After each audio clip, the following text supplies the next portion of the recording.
Nanindigan si House Speaker Martin Romualdez na mananatili ang posisyon ng Pilipinas sa pagprotekta sa integridad ng teritoryo nito. Sa kanyang mensahe bilang panelist sa stakeholder dialogue sa nagpapatuloy na World Economic Forum sa Davos, Switzerland, sinabi ni Romualdez na malinaw ang polisiya ni Pangulong Bongbong Marcos na walang ibibigay na kahit gaano kalaki o kaliit na bahagi ng ating teritoryo. Ipinagdiriwang anya ng bansa ang rules-based global order at kasama ang UNCLOS at Arbitral Award noong 2016, patuloy itong ipatutupad ng Pilipinas. Ngunit binigyang diin ng Speaker na sa ilalim ng Administrasyong Marcos, itinaguyod ang isang balancing approach sa pagtugon sa tumitinding geopolitical competition sa pagitan ng Estados Unidos at China, partikular sa issue ng South China Sea.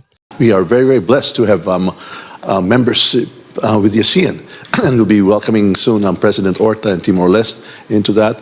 The multilateralism that you mentioned has worked very well in the ASEAN centrality has been very, very pivotal in maintaining peace and conducting relations that will maintain that peace and the prosperity and the stability that we all seek.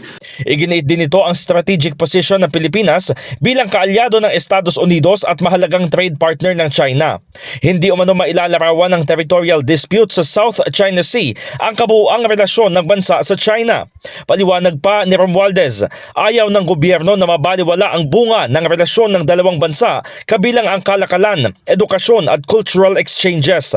We actually feel that the conditionalities have not changed in any way. So we believe that the posture of the United States vis-a-vis the security and defense agreements will maintain.